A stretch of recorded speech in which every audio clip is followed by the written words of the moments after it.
Minutes में आज हम बात करने वाले हैं रेपो रेट और रिवर्स रेपो रेट के बारे में। अक्सर हम आरबीआई के गवर्नर के माध्यम से कई बार प्रेस ब्रीफिंग सुनते हैं और इन टर्म्स को कई बार हम लोग सुनते हैं और इनके बारे में हम लोग ये सुनकर इसको कभी कभी नज़रअंदाज करते थे, जबकि ये काफ़ी काम की चीज़ है। अगर आप इसको लाइव सुन रहे हैं और इसके बारे में आपको नहीं पता तो आप क्विक डिसीजन नहीं ले सकते और आपके सामने ही मार्केट उथल पुथल मचा देगा और आप इसको सिर्फ इस अंदाज से देखते रह जाएंगे कि कोई एक्सपर्ट अपनी राय दे और तब हम उसको समझे। इसीलिए आपको ये रेपो रेट और रिवर्स रेपो रेट क्या होता है इसके बारे में मैं यहाँ बताना चाह रहा हूँ। भारतीय रिजर्व बैंक हर 2 महीने में एक बार मॉनेटरी पॉलिसी की समीक्षा करती है। मौद्रिक नीति की घोषणा के दौरान हर बार repo rate, reverse repo rate और CRR जैसे शब्द आते हैं।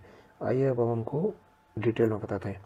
तो रिवर्स रेपो रेट और CRR का मतलब बताएं इसके पहले या आप ये भी समझ सकेंगे कि इन दरों में बदलाव से आपके जीवन पे क्या असर पड़ता है। तो ये भी दोनों चीज़ें हम इसमें रखेंगे। सबसे पहले बात करते हैं रेपो रेट। तो रेपो रेट क्या है?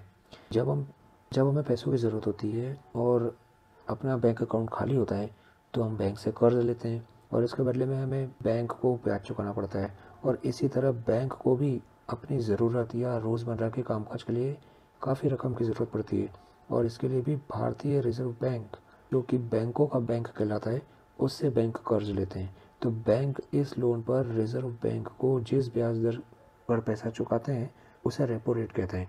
तो मान लीजिए उदाहरण के तौर पे अगर आपने किसी स्टेट बैंक ऑफ इंडिया से लोन लिया और आपको लोन मिला 10% के इंटरेस्ट पे, और अगर स्टेट बैंक ऑफ इंडिया के पास कई सारे लोग एक साथ पैसा लेने आ गए और उनके पास पैसों की कमी पड़ गई या किसी दूसरी वजह से उन्हें पैसों की ज़रूरत पड़ी और वो लोन लेने गए तो उन्हें लोन देने के लिए भारतीय रिजर्व बैंक होता है और भारतीय रिजर्व बैंक किसी इंटरेस्ट के आधार पर ही लोन देता है। ये इंटरेस्ट मान लीजिए 8% है तो यहाँ पर रेपो रेट 8% कहलाएगा। जो इंटरेस्ट रेट बैंक आपको तूल रहा है वो रेपो रेट और इंटरेस्ट रेट में एक अंतर आपको पता लग गया।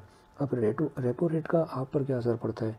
तो जब बैंक को रिजर्व बैंक से कम ब्याज पर लोन मिलेगा तो उनके फंड जुटाने की लागत कम होगी और इस वजह से वे अपने ग्राहकों को सस्ता कर्ज दे देते हैं। तो मतलब ये है कि रेपो रेट कम होने पर आपके लिए होम, कार या पर्सनल लोन पर ब्याज की दरें कम हो जाती हैं। और अगर रिजर्व बैंक रेपो रेट बढ़ा देता है तो बैंकों का पैसा जुटाने के लिए अधिक रकम खर्च करनी पड़ती है और अपने ग्राहकों को भी अधिक ब्याज दर पर कर्ज देना पड़ता है।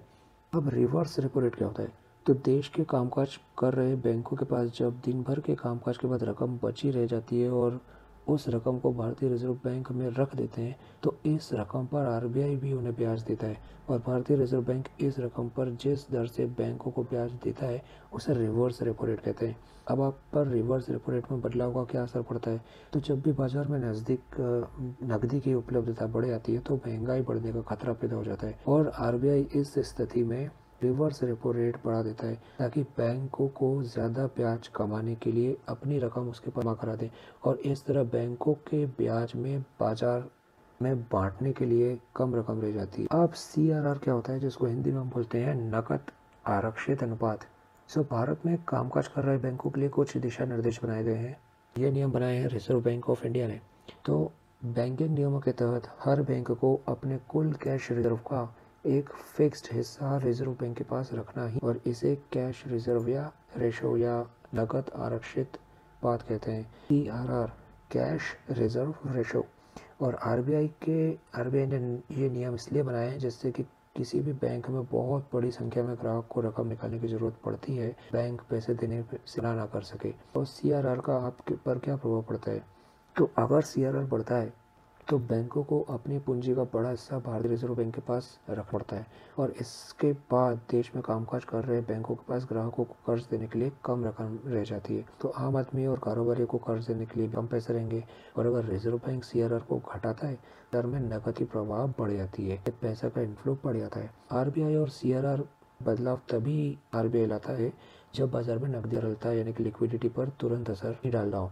तो वास्तव में रेपो रेट और रिवर्स रेपो रेट में बदलाव की तुलना में सीए के बदलाव से बाजार में उपलब्धता पर असर पड़ता है।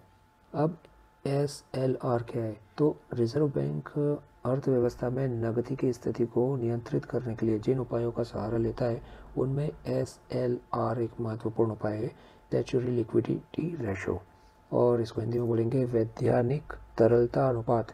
बैंकों के पास उपलब्ध जमा का वो हिस्सा होता है ये जो कि उन्हें अपनी जमा पर लोन जारी करने से पहले अपने पास रख लेना जरूरी होता है।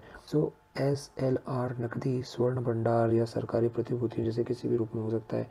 तो कुल मिलाकर ये एक प्रकार की गारंटी है। तो जब बैंक इस अनुपात को सुरक्षित रख लेते हैं, इसके बाद ही उन्हें अपनी जमा पर लोन जारी करने की अनुमति होती है। सो SLR का ये अनुपात कितना होगा, तो इसका निर्धारण रिजर्व बैंक करता है, ये वो डिसाइड करते हैं RBI। भारत में SLR की अधिकतम सीमा % तक रह चुकी है। रिजर्व बैंकों के लिए SLR की सीमा 40% और न्यूनतम 0% तक रखने का अधिकार है।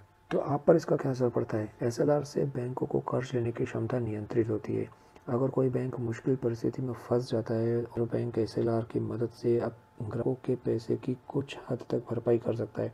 सो इस तरह की और जानकारी के लिए अगर आपको पसंद भी आ सकते हैं और लाइक भी कर सकते हैं।